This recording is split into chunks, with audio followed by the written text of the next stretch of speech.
Hello horizontal lovers. This is day 20 of my 28-day video challenge. I made a big decision. I've received, let's say, messages or guidance about this situation in my life for many years, but I suppose, you really need the right medium, the right message from the right medium or through the right medium at the right moment in order to make a change.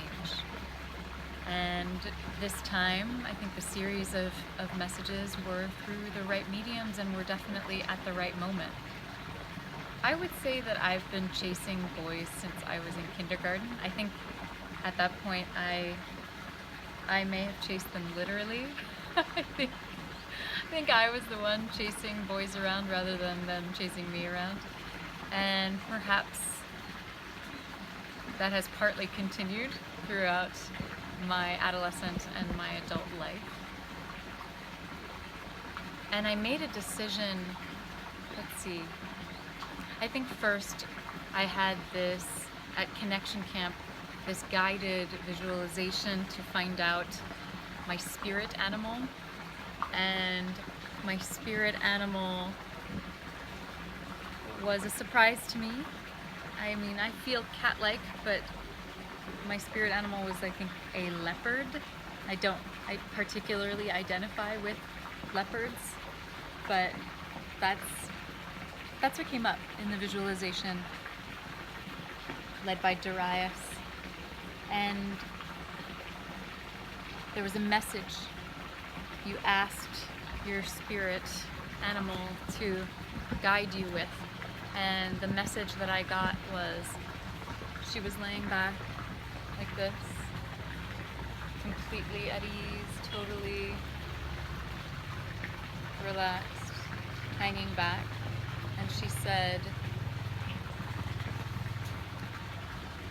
like this, right? She said, "Let them come to you." So that's not the only time I've received a message like that, but it was a notable time. And I remember it, and I wrote it down, and I still didn't do it. Then at Burning Man, and I wrote a piece about this. It's up on my website, and it's called The Wednesday Night Meltdown. At Burning Man, I had this meltdown, and I realized that I was chasing after,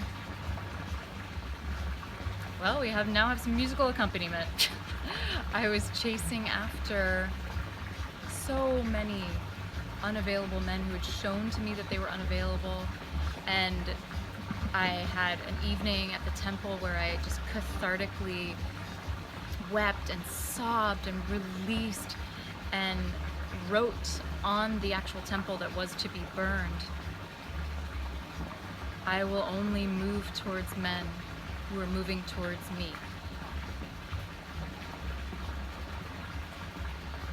But sometimes you need a lesson. Comes with the frying pan over the head multiple times, maybe until it's hard enough. Matthew Stillman told me a parable about the keys, and he had me hold out my hand with keys in it, and he said, "How long do you think you could hold out your hand?" And I said, "I don't know, 10 minutes." And after a minute, or we just sat in silence, and after a minute or two, he's like, "How long do you think you could hold it?" And I was like, "I could do it for 10 minutes, but I don't want to." And he said, "So that's when you let go of something that's hurting you.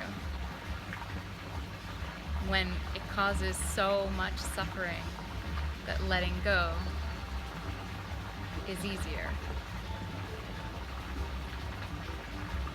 So I've been thinking about that.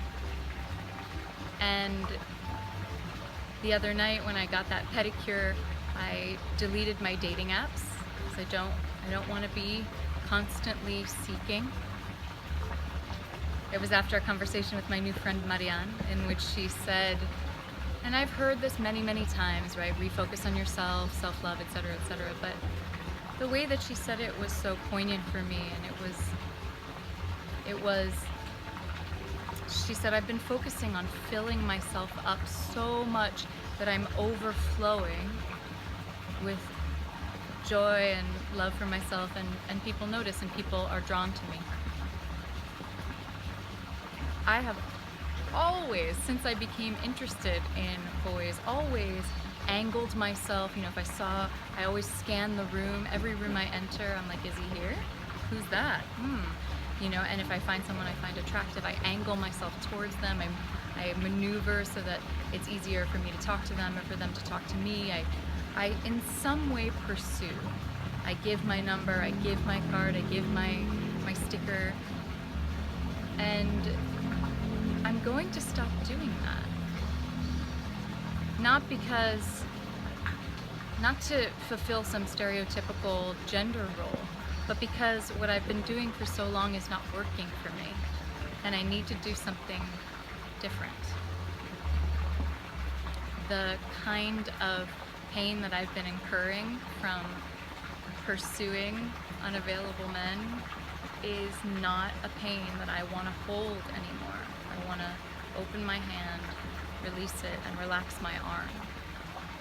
So instead of reaching out, moving towards, I'm not going to be closed. I'm not going to stifle my beautiful sensuality, attraction, delight, desire to connect. I'm not going to stifle any of that. I'm just not going to approach. I'm just going to notice it, feel it in my body, feel it for myself, and stand in myself or slightly lean back. I will be open, but not searching. For me, this is a big decision, and I've already noticed it come up, how I have the impulse when I see someone attractive to make sure that, you know, if we're at a restaurant and they go to the restroom, then I'm gonna go so I can be close to them, so I can strike up a conversation. And I noticed somebody very handsome blonde man the other night at Zest, and I didn't do anything about it. I just noticed it, and I redirected my attention toward the conversation that I was having, which was a really powerful, pleasurable conversation about trust and touchy topics of sex and intimacy. So that's my decision. I make a video about it, and I think it will help me to keep accountable that I am not going to pursue, not going to hunt, removed my dating apps, and cut the cord with someone who I was tethered to in the back of my heart, and making space and not immediately rushing to fill it. Not immediately rushing to fill the space that I have created by letting go of Peter. I love you. I hope there's something here for you. And this is day 20, my 28-day video challenge, which means I'm now pretty much in the home stretch in the last week. Wednesday night at 10 p.m. I have my live show on Get Vocal. This next one I'm thinking will be about letting go of people and relationships and ways and strategies, rituals, and means by which we might release them.